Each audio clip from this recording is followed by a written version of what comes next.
जय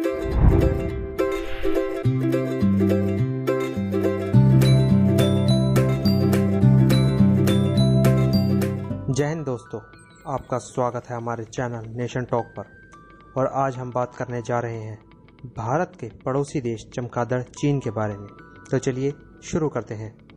दोस्तों, आज हम आपके सामने लेकर आए हैं एक बहुत ही बड़ी खबर जो कि निकल कर आ रही है भारत के एक बहुत बड़े दुश्मन चाइना के बारे में।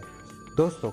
आपको बता दें, भारत के CDS के जनरल बिपिन रावत ने एक बहुत बड़ा बयान मीडिया को दिया है, जिसमें बिपिन रावत ने यह साफ कर दिया है कि अगर चाइना के साथ भारत की बातचीत में कोई हल नहीं निकलता है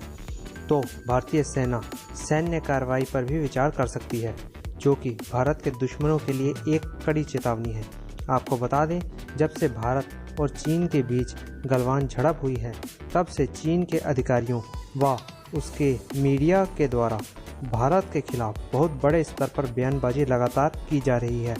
लेकिन भारत की तरफ से ऐसा कोई भी कड़ा रुख अभी तक बयानबाजी के लिए किसी भी बड़े अधिकारी ने नहीं दिखाया है। लेकिन CDS के जनरल बिपिन रावत ने यह स्पष्ट कर दिया है कि भारत अब सैन्य कार्रवाई भी कर सकता है, क्योंकि यदि हम भारत का इतिहास देखें तो भारत पहले कभी अपने किसी भी दुश्मन पर पहला वार नहीं करता है। वह केवल अपने दुश्मनों के वार का प्रतिकार करता है, और चाइना भारत की इसी उदारता को उसकी कमजोरी समझकर बैठा हुआ है। उसे लगता है कि भारत कभी भी पहला हमला नहीं करेगा और वह केवल बातचीत पर ही जोर देगा। लेकिन जनरल बिपिन रावत के इस बयान से यह स्पष्ट हो गया है कि भारत ने बीते कुछ वर्षों में अपनी नीतियों में एक बहुत बड़ा बदलाव किया है, जिसमें अब भारत अपने दुश्मनों को उसी की भाषा में जवाब देने के लिए तत्पर है। आपको बता दें, हाल फिलहाल में हुई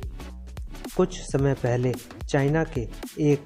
मुख्य अखबार ग्लोबल टाइम्स की वेबसाइट पर एक वीडियो जारी किया गया था, जिसमें उन्होंने अपने चीनी सैनिकों के शौर्य को दिखाया था तथा वह चीनी सैनिक कह रहे थे कि अपनी ज़मीन से 1 इंच भी पीछे नहीं हटेंगे, और यदि उन पर किसी भी तरह से भारत हमला करता है तो वह उसका कड़ा जवाब देंगे। चीनी सैनिक अपनी जान से भी ज़्यादा अपनी ज़मीन को समझते हैं तथा इसमें ग्लोबल टाइम्स ने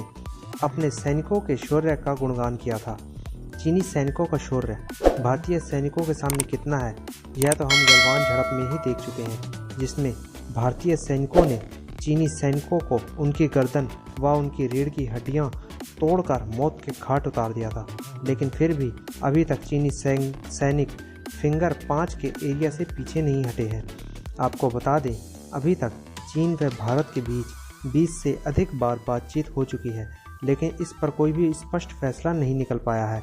इसका एक बड़ा कारण है कि चीन बातचीत के समय तो भारत की हाँ में हाँ मिला देता है, लेकिन जब इसे पूरे करने की बारी आती है तो वह नहीं मानता है,